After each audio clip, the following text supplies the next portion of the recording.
Bago sumabak sa challenge, pinag-usapan muna ng Star Dreamers ang magiging diskarte nila sa group. Oo nga, first number. Yung first set lang. Yung pangalawa, bibilangan ng pangalawa, yung pangalawa. Basta 1:1, each one of us has a suggestion po para ma-complete po yung task. Yung ratio po na 1:1, kung ikaw po yung unang bumaba sa zipline, yung first number na makikita mo, yun yung number mo. Tapos so on and so forth hanggang sa last po. Focus lang talaga sa inyong number kung saan kayo naka-assign. Basta tayo, meron tayong isang set ng number. Bago saan tayo? Halimbawa, ako pang-5, di pang-5 yung aking kukunin. Pang-5 Kasi, okay, sino mauna? Sino mauna? Ako na. Ikaw. Kinabahan po ako ng konti, pero okay lang po. Kasi po alam ko naman na kakayanin po namin ito. Para mas magkaintindihan sa strategy ng pagkakaiba sa 8 3-digit numbers, ang boys nakahanap pa ng props para ma-demonstrate ang ine-expect nilang mangyayari. Kumuha po kami ng mga dahon-dahon tapos parang demonstrate namin kung paano yung proseso po ng pag-memorize ng number. Okay, ganito. Sino muna? Ako yung una mag-guide. Tapos, dito ako mag-guide. Dito. Para yung ano natin, pag ganyan muna kuya. Okay. Para ito yung zipline natin. Diretso. Ako yung mauuna. So, yung first, yung akin. Yan. Yan yung memorize ko. Sino ito? Yung Sa'yo kasunod. na yan. Sa'yo na yan. Kunin mo. Kasunod mo. Tapos, pagkadating niya doon, ako na.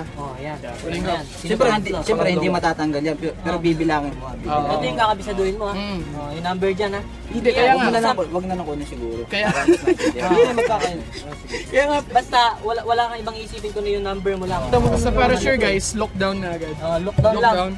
Ito yung zipline natin. Ito yung number 1, 2, 3, and hanggang 8.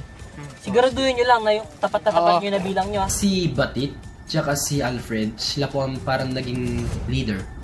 Magaling po sila mag-leader at lahat kami, di po kami kinakabahan kasi talagang sinuporta po kaming lahat.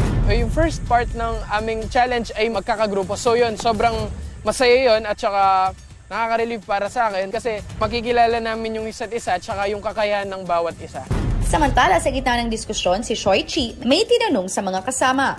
So, eto. Gagamitin para Magkita? Utak. Hindi. I mean, yung... Ano? Mag? Zipline? Oh, Zipline lang. Zipline. Harness. Ano yun? Di ko rin alam kung paano. Hindi ba alam zipline? Alam mo yan, tatawirin natin yan. Joke lang. Nakasabit tayo dyan, bro. Then ipupush nila tayo para papunta dun sa baba. Ako po, nahirapan po sa task. Kaya po, yun, nagturo-turo din po kami para sa amin, lahat.